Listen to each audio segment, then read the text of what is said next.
Hello everyone, this is the Red Riot Robot coming to you with logging April 2025. I'm just going to get right into it. Up first for the games that I played through the first Berserker Kazan. This was the Souls-like game that is based off of the DNF universe. I did finish this. It's good, especially if you like the Neo series, which isn't really my favorite set of games, but I would say it's pretty good. It's nice that there's like depth for each of the weapon types, and I would say that all of the bosses feel pretty good to fight once you learn how they work and how they move. I'm not the biggest fan of the armor system, primarily that it just becomes you find the 3 or 4 that are good at dealing with specific status effects, which you need specifically for the end of the game, because the end game gets obsessed with like 2 specific status effects. I'm talking about Plague and Chaos. Otherwise, it's a solid Souls-like game. After that, I decided to play The Last of Us Part 1, The Last of Us remake that's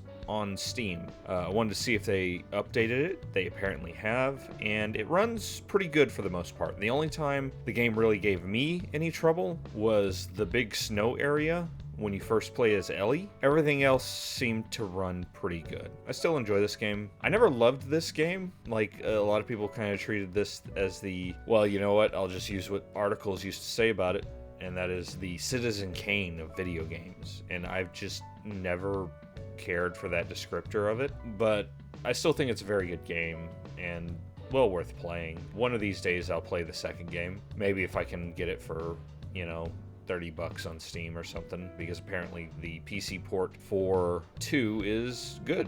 After that, I played AI The Somnium Files. This is a detective visual novel game by the creators of the Zero Escape series. I actually like this a lot. If you like the first Zero Escape, I would definitely recommend this game. It has a very good cast, and overall, I'm pretty happy that I played this. It falls into what the director of these games likes, which is, multiple universe theories and some other stuff. If you like multiple universe type theories and stuff, I would recommend any of his games because it's usually interesting. After that, I decided to replay Ghostbusters the video game, the remaster that's on Steam. I don't think this has any multiplayer to it, but I still replayed it because I used to play this game when I was a lot younger.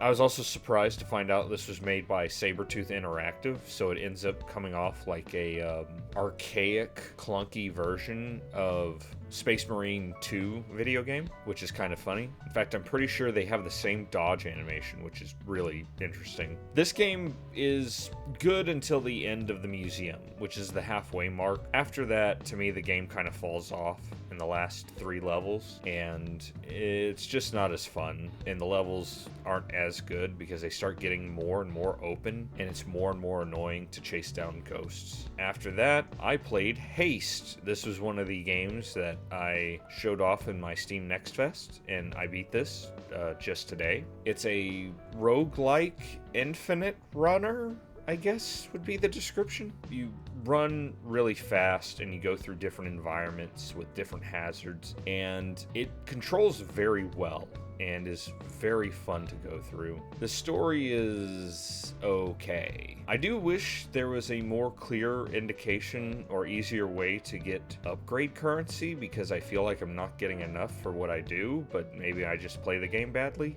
I don't know. But either way, if you want a game where you like feeling like you're going really fast, I would recommend this. And finally, the game that everyone's talking about and loving, that I've started but not finished, is Clair Obscur Expedition 33. Genuinely, I don't have anything else to add to this other than what other people have been saying, which is that this is a reawakening of the golden age of the JRPG. If you enjoy games like FF7, 8, 9, or 10, Legend of Dragoon, I would easily recommend this. Not to mention this game's story is very well told. And also, this game is beautiful. I normally only take like 1 or 2 screenshots throughout a game. I've taken like 10 in this game. Every level looks amazing, to the point that I have to take a screenshot at the beginning of it because it just looks awesome. And that's what I played. I got a lot done this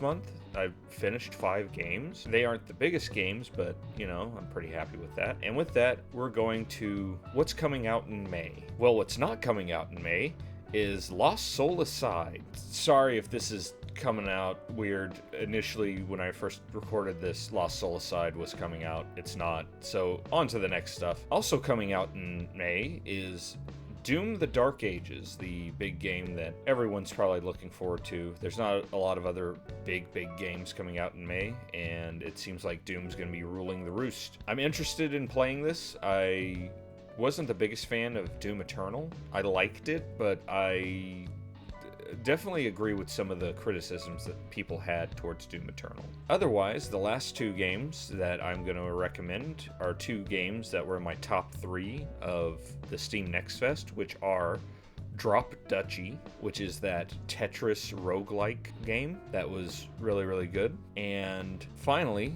Labyrinth of the Demon King. I'm really looking forward to this more than anything else. It was probably the most Kingsfield and Shadow Tower game I've ever played, and it is hitting all the right buttons for me. That's everything going on in this logging April 2025. Things are actually starting to slow down for me. In fact, I might be able to put out another video.